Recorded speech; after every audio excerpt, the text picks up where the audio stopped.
My sister dropped her kids off at my house and demanded I babysit them while she goes on an 8-week vacation. When I threatened to report her to the police, she arranged to have me assaulted in my own home so she could take them back. Unlike real gold kids raised as golden children never turn out to be as pure as their parents see them growing up. My sister always got her way. No matter how nasty or irrational she acted towards me, she got away with it all the time.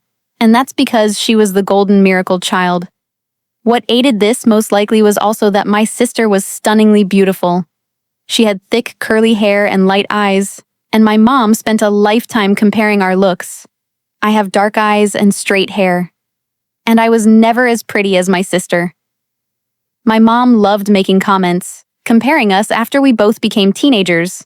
She was constantly telling me to try and dress like my sister and asking her to teach me makeup, but my sister would also bully me and make fun of me if I ever asked her for help making myself prettier. That's how we grew up to be extremely resentful of each other. I think my sister just latched on to the worst traits that we saw in my mother while I rejected them all. I think being put on a pedestal her whole life by my mom for simply being beautiful turned her into a rotten person who doesn't care about anyone but herself and thinks she can get away with anything just because of her looks. The way my mom compared us and put me down led to me having a lot of self-esteem issues. And as an adult, I am very quiet and reserved, and some people describe me as a pushover. Recently, I have been going to therapy to try to grow a stronger spine, even though it has been hard trying to stand up for myself in my relationships for the very first time. I feel like the way my family treated me really screwed me up as an adult, and it's hard for me to maintain any healthy friendships or romantic relationships. My sister even slept with my boyfriend in high school in senior year, and for no real reason she never liked him, and told me many times she thought he was ugly. My parents told me to let bygones be bygones when they found out what had happened. My sister wasn't even given out to, and that was a moment where I truly realized just how much they preferred her over me. The way that my dad just stood by and watched my mom emotionally get under my skin for my entire life made me feel like no man would ever stand up for me or see worth in me. And it's very hard for me to trust and connect when dating, but my entire life hasn't been completely awful because of my mom and sister. Because the one upside of being the ugly sister growing up meant that I had zero social life and spent all my time studying. I ended up graduating high school with a 4.0 and landed myself a full ride at my #1 choice for university, which was great because my mom told me the night before I started high school that she was paying for my sister's college since she was the eldest. But I would have to go to community and pay my way through it on my own. I remember sobbing and asking her why she didn't love me, like she loved my sister and she insisted that she did. But my sister deserved it more since she was her firstborn. The day I had landed my scholarship, I spent the entire day so excited to tell my parents about it. I guess part of me was kind of happy to have something that my sister didn't. My sister had spent all her time in high school partying and earning poor grades without any flack from my parents. And she was only going to college because my parents could pay for it. She wasn't even going to a very good one because her grades are so crap. So the day I rushed home to tell my family that I had gotten a full ride to a prestigious university, I had never been so excited to share good news with my family. But when I got home and told my parents about my scholarship, oh, my dad said was good job and my mom didn't even look up from her phone or give me any response. Then she ignored me for the entire week after I had shared that news. I tried to ask her why she was mad at me for getting a scholarship for college, but she literally just avoided making eye contact with me and walked into the other room. It was like she literally hated me for earning my scholarship when most parents would be excited, whatever. That's when I started to understand just how alone I was and how isolated my family wanted me to feel. I didn't understand why either. Why had my mom even had me, just to spend a lifetime hating me? And in turn, making me hate myself the day I got my scholarship turned into one of the worst days of my life, as I cried myself to sleep and accepted that I would never have a family that loved me, not like my sister did, and I despised her for it that night. I wrote in my journal until the sun rose about what I wanted to do with the rest of my life.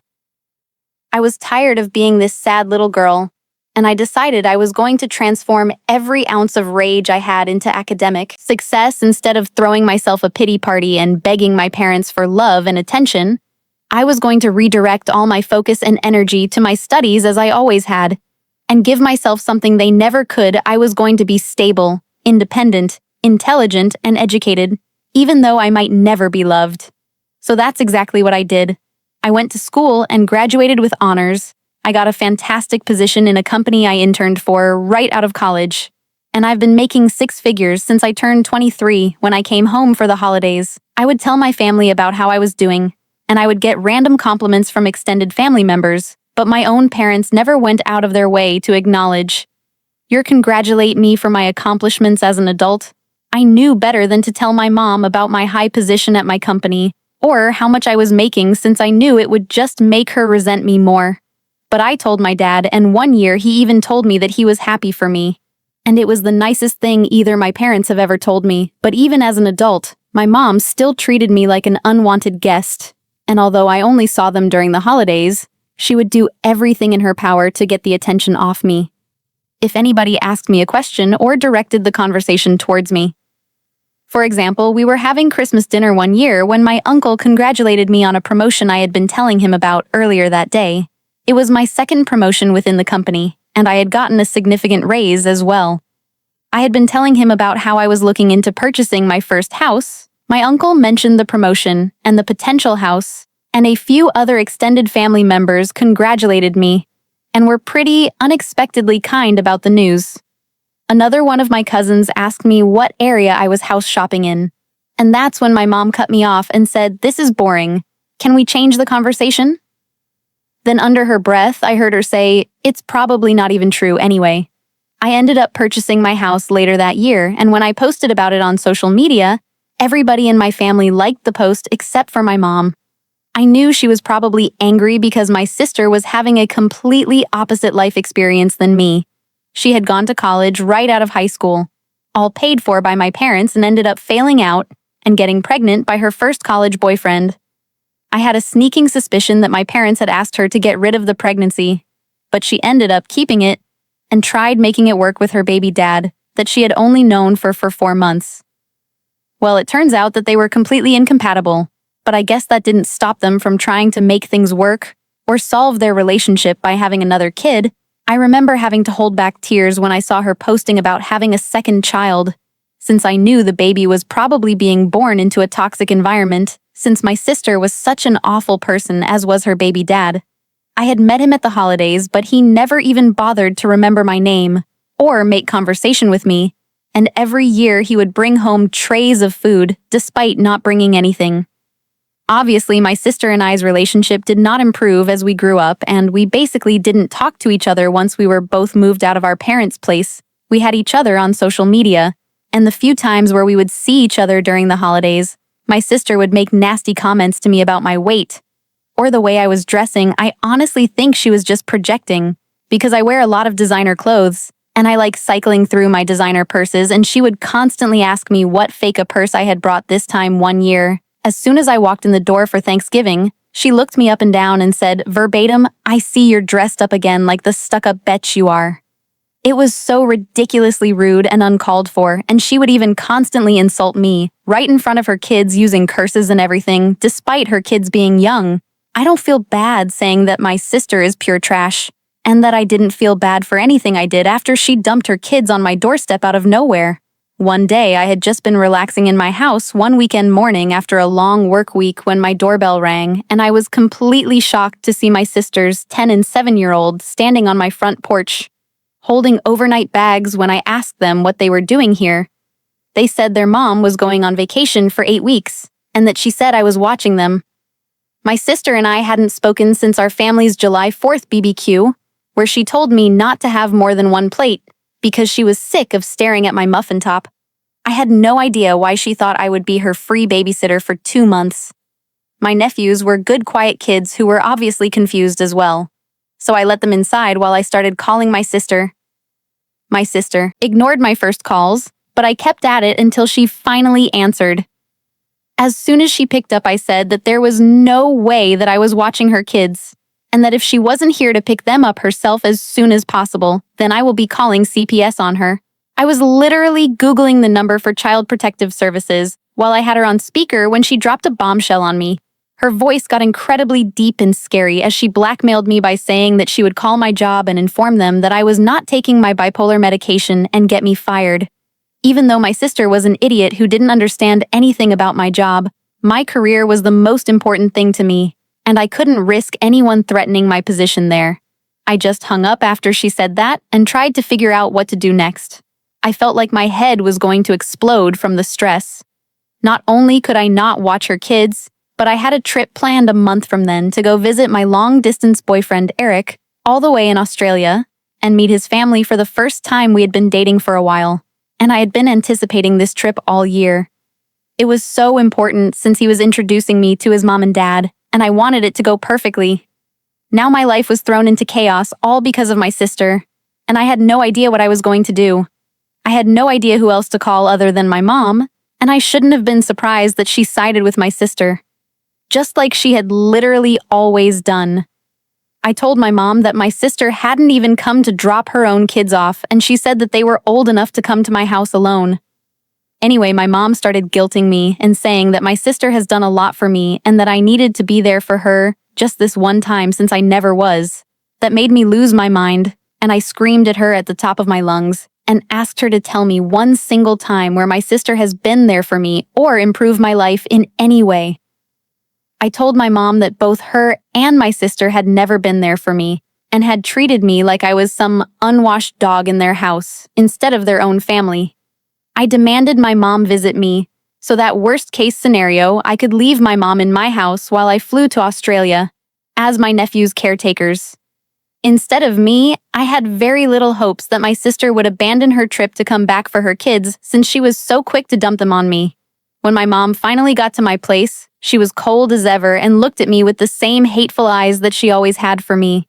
We sat down in my living room, and my mom explained to me that I was being an awful sibling to my sister as always, and lectured me about family being there in each other's times of needs. I ignored all my mom's appreciate crap and demanded to know exactly what kind of vacation my sister was on that was so important that she would forget her kids and leave them with someone who essentially hated her. Despite being her own sister, I told my mom that everything about this was weird and suspicious, and my sister disappearing for 8 weeks out of nowhere and leaving 2 young kids behind made no sense. And then I wanted the truth if I was going to be involved without consent like this. That's when my mom's face changed, and eventually she admitted to me that my sister wasn't just going on some vacation. She was actually being flown out by her sugar daddy. I literally laughed when she said this because I thought she was joking, but her face was dead serious. I was so emotionally exhausted at that point, and I freaked out on my mom asking her how she could be okay with this in any way. I told her that she had raised a complete loser of a daughter who left the country to go see a sugar daddy instead of just getting a job to support her kids. My mom, of course, threw all my words back in my face and defended my sister as she always had. And at one point, she even said that it didn't matter how much money I had or how nice my house was, that I would always just be the ugly duckling compared to my sister born ugly, and I was going to die ugly after. After she said that, I had to restrain myself from grabbing her by the shirt and throwing her out of my house when I screamed at my mom to get the hell out of my house. She yelled back that she wasn't going anywhere, and when I tried directing her out of the room, she pushed me with all her strength into a coffee table that had one of my favorite vases on it. My boyfriend had gifted it to me the last time he had visited us, and it was one of my favorite possessions. But after my mom pushed me into the coffee table, it fell on the floor and broke into a bunch of little pieces. Looking at the vase destroyed on the floor made me feel just as broken. And I think I had a full-on mental breakdown and started screaming and crying at my mom to get out of my house where I was calling the police on her. I feel so bad, because my nephews could definitely hear me from the other room, but I was a mess at that point. It had been such a long, painful day after I finally managed to get my mom out of the house.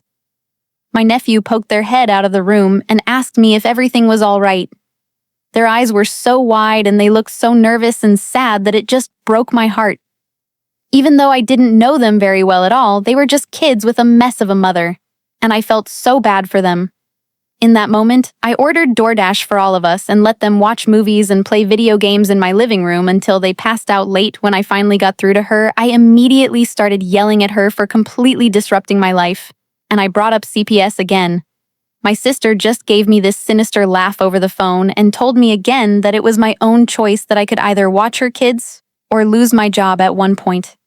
She hissed that she knew I was nothing without my job and that I would go back to being a loser without it. This stung me right in the heart because it was the honest truth.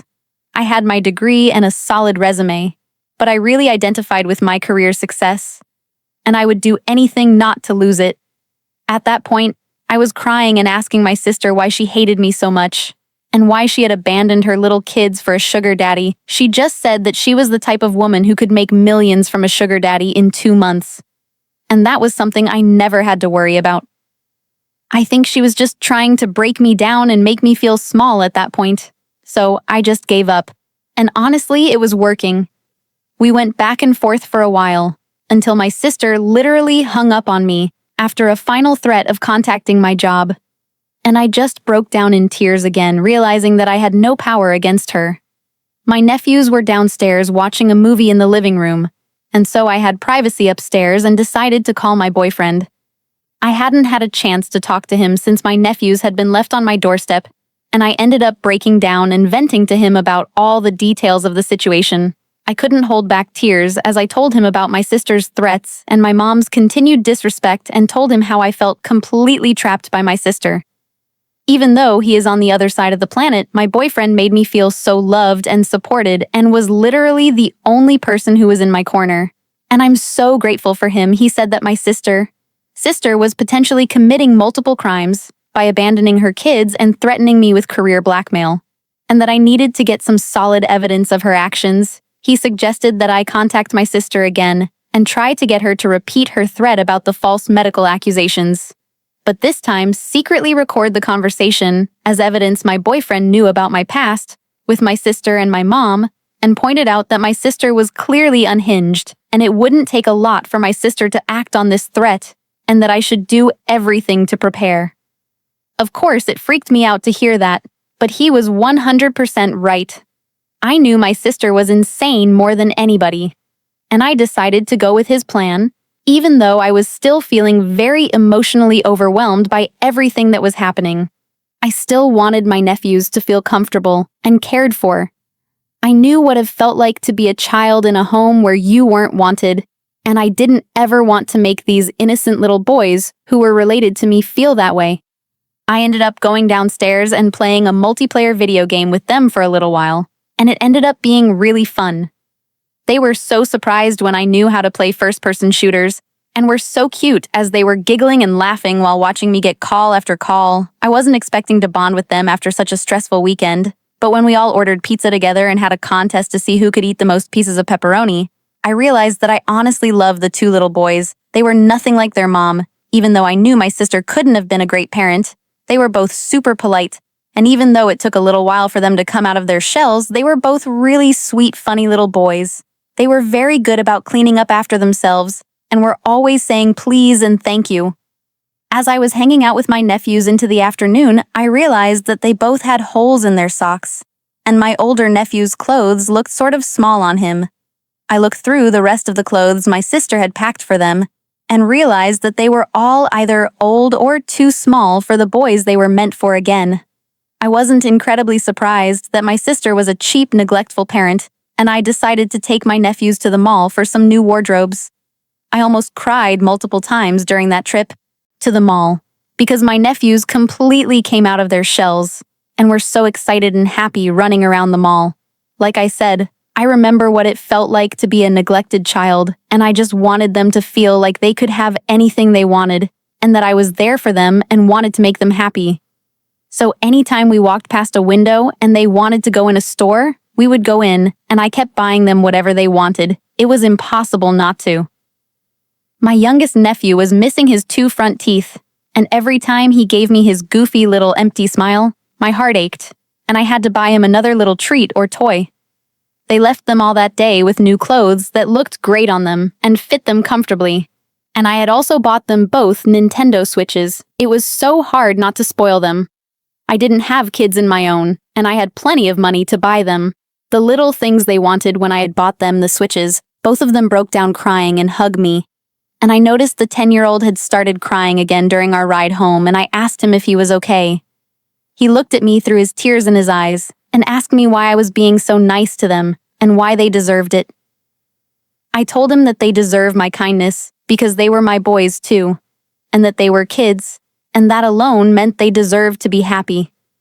This only seemed to make him cry harder, and he told me that he was feeling angry at his mom for keeping us apart.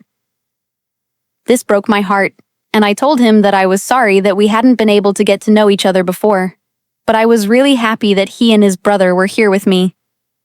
Now, even if I hadn't expected it, I asked him some questions about how his home life was, and it was exactly as I expected. My older and younger nephew both slowly started to open up to me about how much their mom poorly treated them at times. My heart felt like he shattered into a million pieces. As I heard this, I knew that my sister and her baby dad were horrible people who were probably doing it, but it was another thing to hear it straight from their mouths and hear the pain in their voices. When we got home, I cooked a big dinner for all of us, and they PL on their switches together for the rest of the night. I left them alone in the living room to go call my sister again in my room, ready to play out the plan my boyfriend had given me this time. I tried my best to stay calm and collected on the phone, even though I wanted to call my sister every name in the book, and it wasn't difficult to steer the conversation towards the medical accusation as soon as I brought up CPS.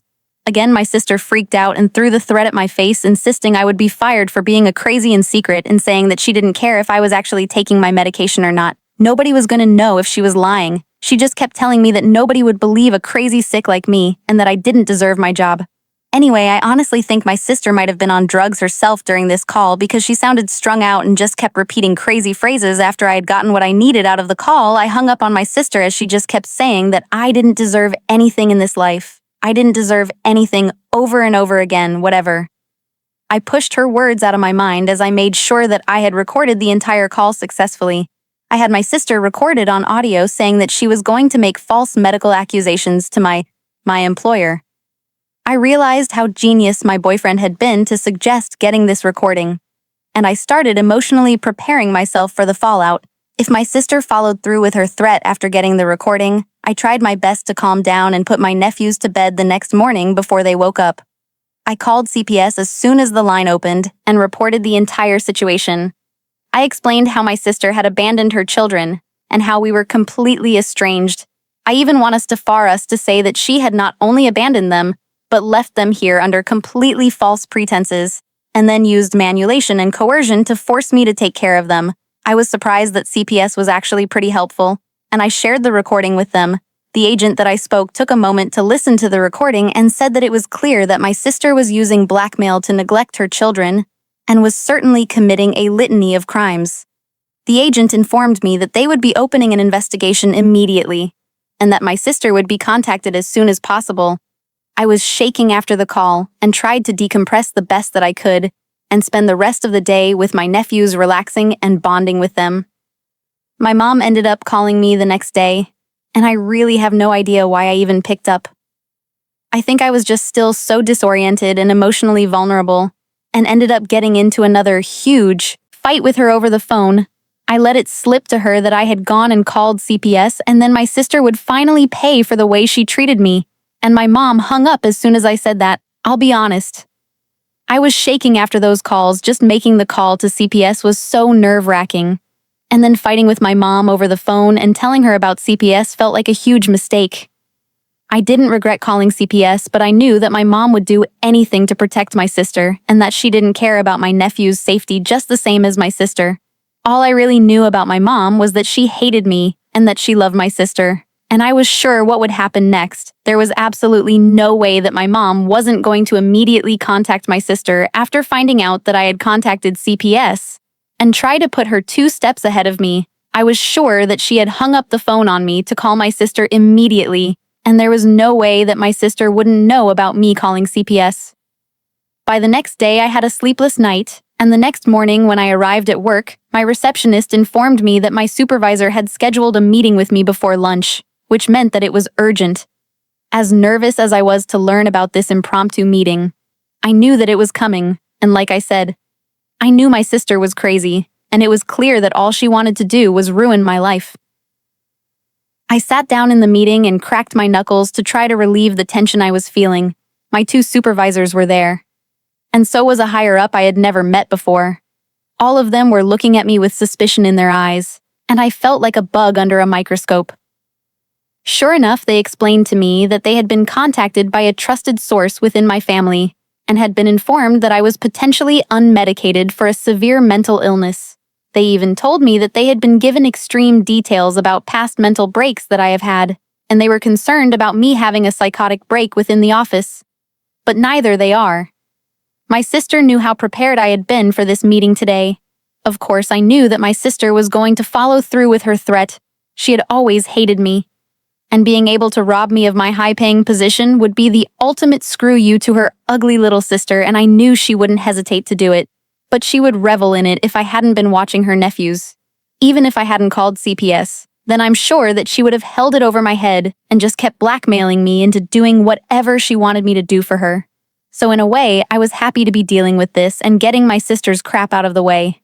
I took out my briefcase and gave all of the supervisors a copy of my doctor's letter, as well as the attached documentation that proved that I had been diligently following my medication regimen. There was proof going back almost 5 years that I had never missed a prescription pickup date, and that my medication had been regular as well as my moods. I had verification from not only my primary care physician, but my therapist and my psychiatrist as well. I gave my supervisors an informative but concise explanation into the issues within my family and my sister's own mental health struggles, and informed them that the claims were completely unfounded, and they could be sure of my stability, based on all the medical paperwork I was providing for them. My supervisors took a while to look through all the paperwork, but as soon as they saw that I had medical evidence from multiple MDS, they seemed completely satisfied and even apologized to me for the inconvenience of calling me into this meeting, and explained that they just had a responsibility to do their due diligence before they closed this matter. My one supervisor even took the opportunity of the meeting to congratulate me on the successful quarter I had just had and bragged about my performance to the other supervisors, which made me look excellent. I literally left the meeting giggling because of how well it had went, despite the reason for it, and thought about how poorly my sister's moronic plan had backfired on her.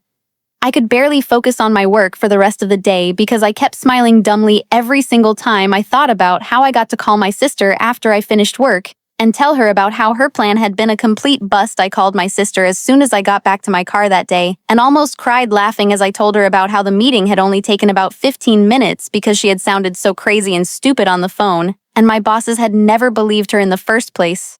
My sister was enraged and accused me of lying and said that she was sure I had been fired.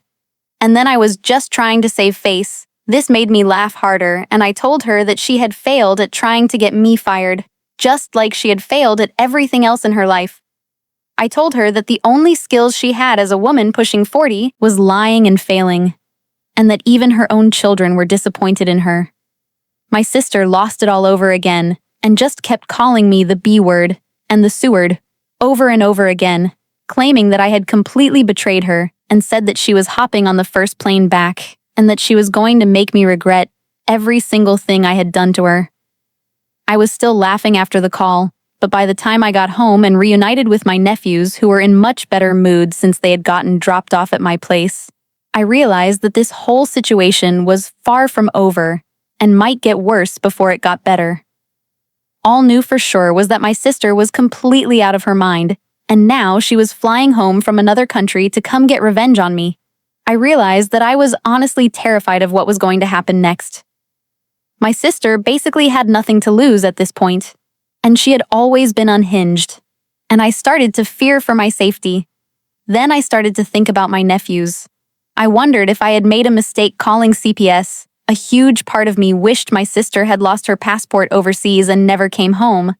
I had gotten so much closer to my nephews in the past couple days, and I realized that my heart was going to break when they had to leave. I didn't want to say goodbye to them. I didn't want to watch them walk back into my sister's arms. She was perpetuating the same thing my mom had done to me, and I realized I hated her more than anyone on this earth. I checked on my sleeping nephews as I couldn't sleep since my mind was racing, and I cried quietly in the hallway after closing the door to the guest room. They were such innocent little boys, and they didn't deserve any of this. The next day was a complete shit show. I was awoken to the sound of somebody knocking on my door. Although it sounded like somebody slapping a sandbag over and over on my front door when I opened it, there was my sister next to a guy who had to be maybe 6'5" and weighed almost 300 pounds.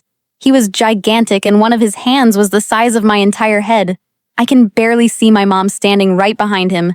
And before I could even open my mouth to tell them to get the hell off my property, the man put his hand on my shoulder and shoved me down with all his might.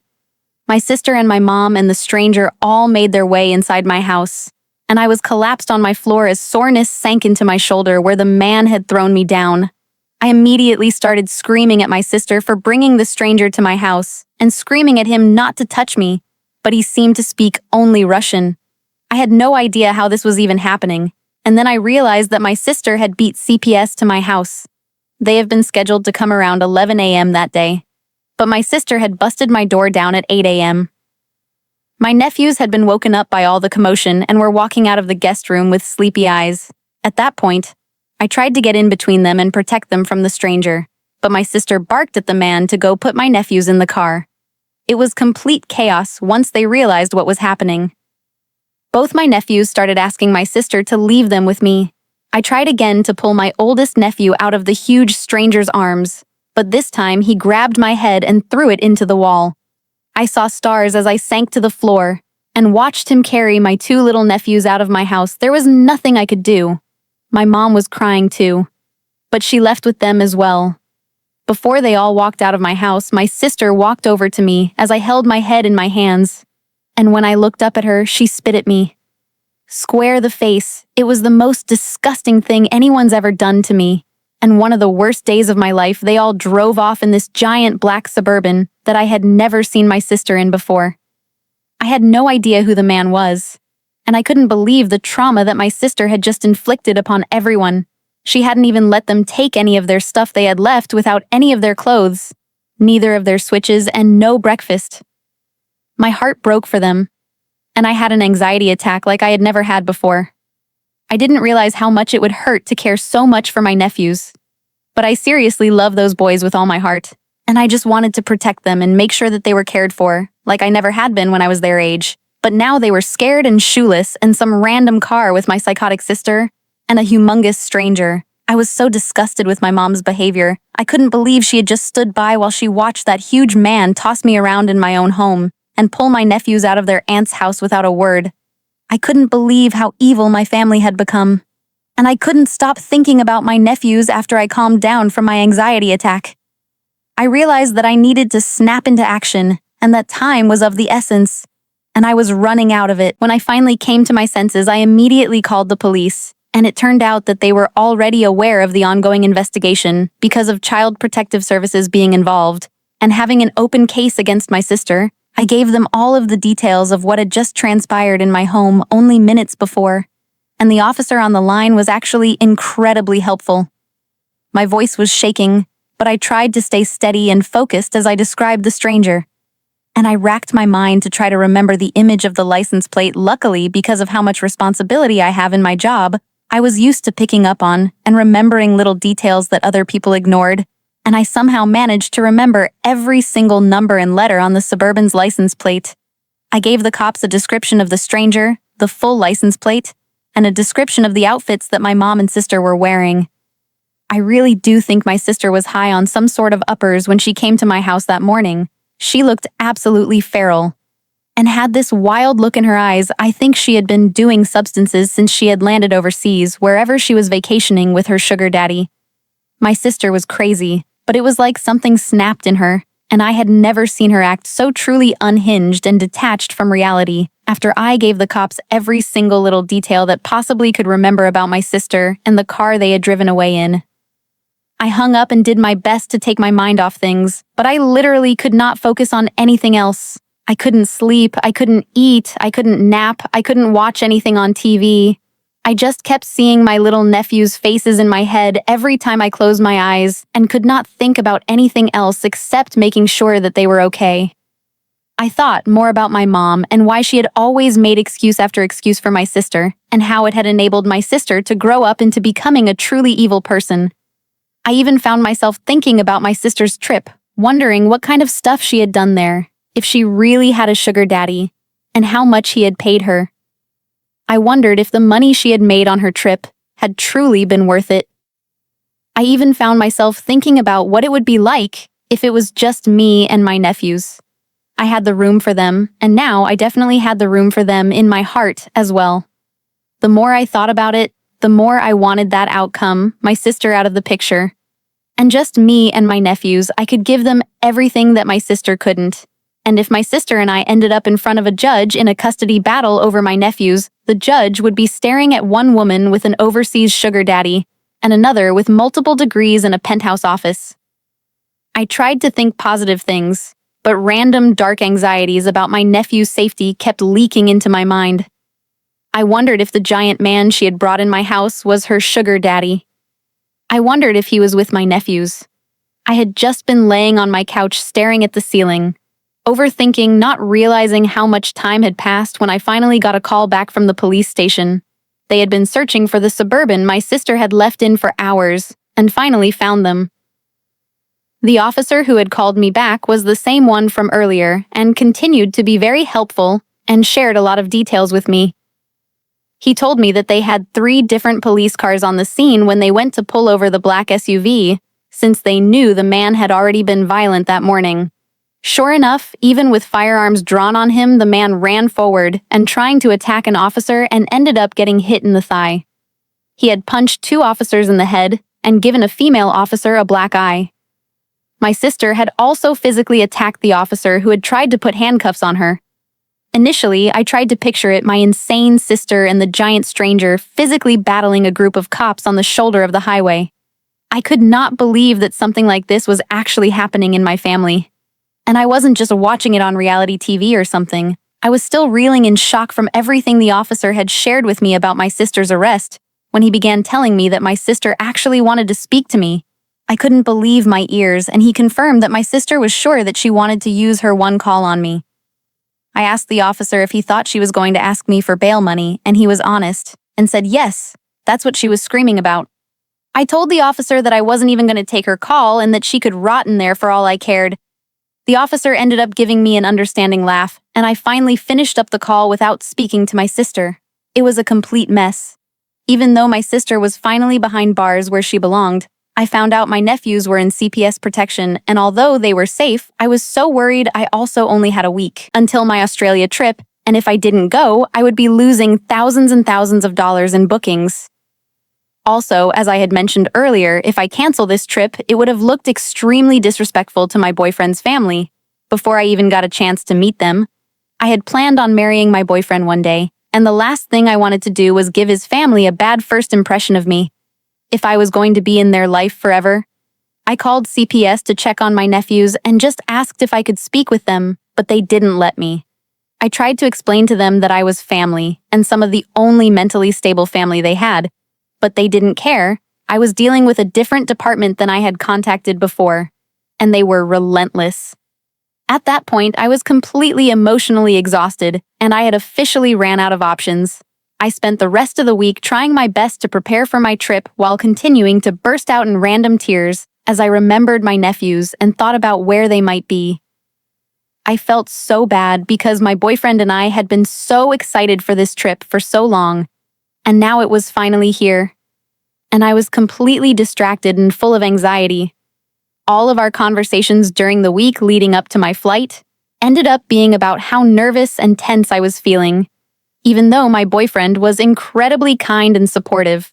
As always, I was so angry at my sister for how she had treated her nephews and me, and I couldn't believe how disrupted my life had become because of my sister's one choice to go visit her stupid sugar daddy. I was so thankful that my job had been understanding, but just thinking about how my sister had been so quick to try and get me fired made me feel so betrayed and distressing of anybody in my family. Even my dad was off somewhere and not getting involved in all this drama when he surely was aware of all of it. He was spineless, just like my useless mom. My mom didn't even care about her grandchildren. She had enabled my sister's idiot choices, and that had led to her grandchildren being in the custody of strangers.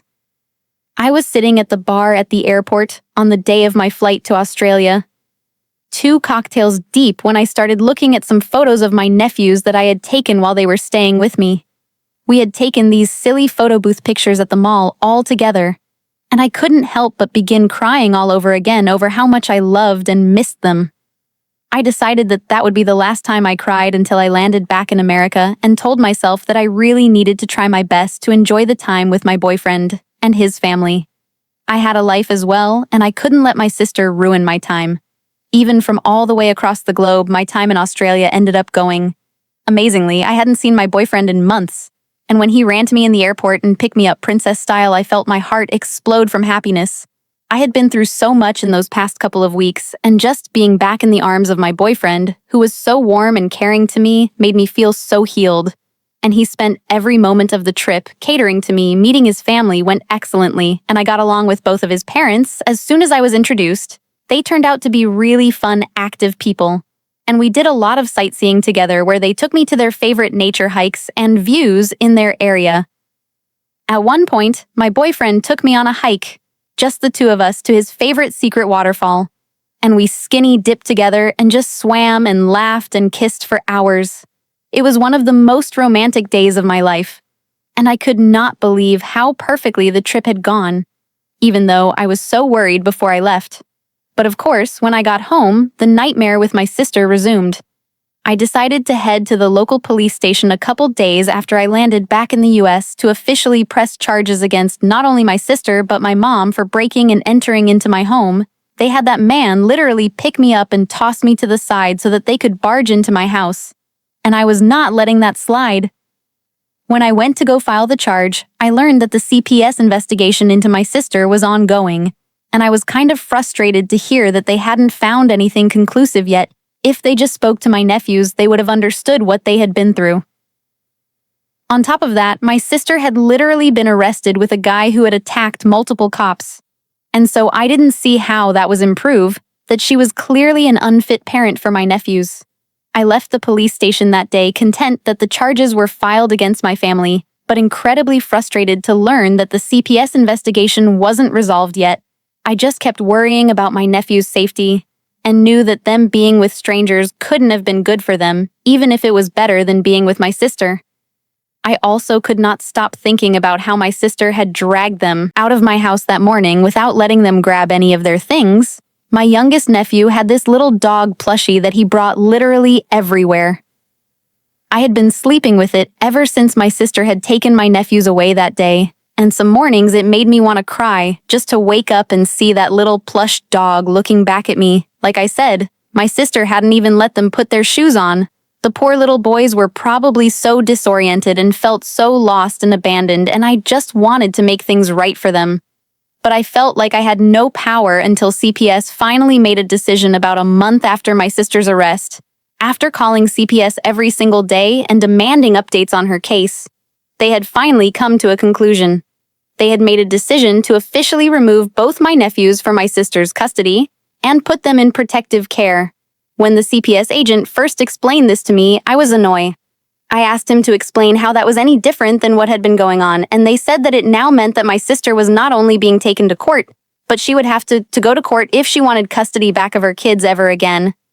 I asked the CPS agent if it was likely she would win if she tried to get custody back, and the CPS agent told me that it depends if any other more fitting relatives would show up to court and ask for custody of my nephews. I knew immediately that that was what I was going to do, and I opened a separate court case in an effort to try to win custody of my nephews. I didn't care how long it took. I didn't care how expensive the legal fees would be, and I opted to get the best lawyer that I could afford to work on my custody case, since I knew it was one of the most difficult legal battles you could enter into. But before the custody case even started, the case I had against my sister for the breaking and entering into my home was the first one to begin. I know some people might judge me for taking my own sister to court, but I literally would have fist-fought her in a Wendy's parking lot at that point. But I figured I should follow the law. If I ever wanted custody of my nephews at the end of the day, that was my only goal in all of this. I just wanted my sister out of the way, and my nephews back at home with me on the first day of our trial. I saw my sister in court, and it was the first time we had seen each other since the day she had broken into my house and let the man attack me. The very last interaction her and I had had was me looking up at her, and her spinning a huge glob of spit directly into my face. So it was fair to say that neither of us were excited to see the other. Well, the trial began, and eventually the judge mentioned that I had opened a custody case against her for full custody of my nephews.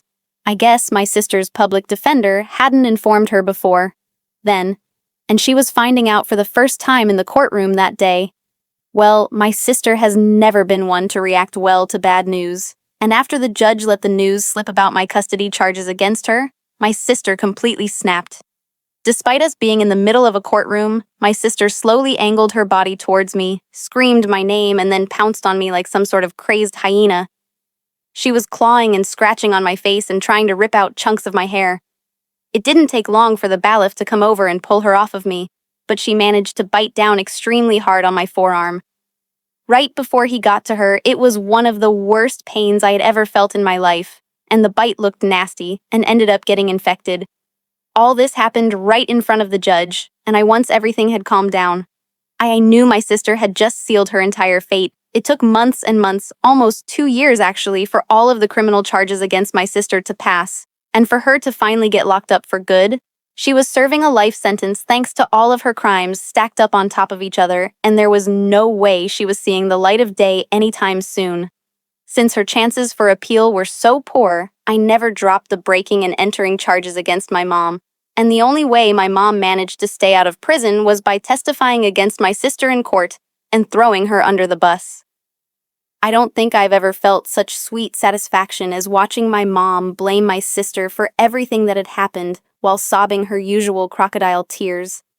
I could not believe that my mom was finally betraying her perfect golden child, even though it had taken a lifetime.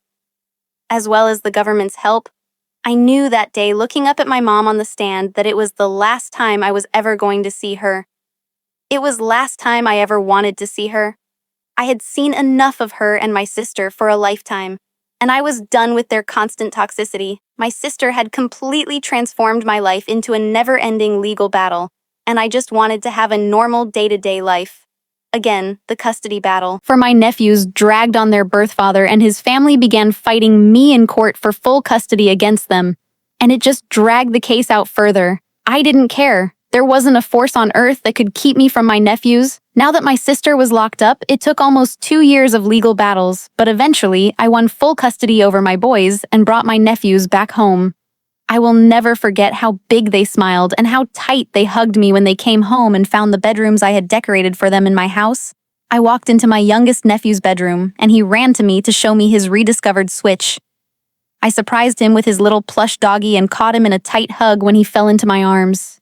The next thing I knew, my eldest nephew joined us, and both boys cried into my hair and told me how much they missed me. My eldest boy looked up at me, smiled with his big eyes full of tears, and just said, "I knew it, Auntie. I just knew you would come back for us one day."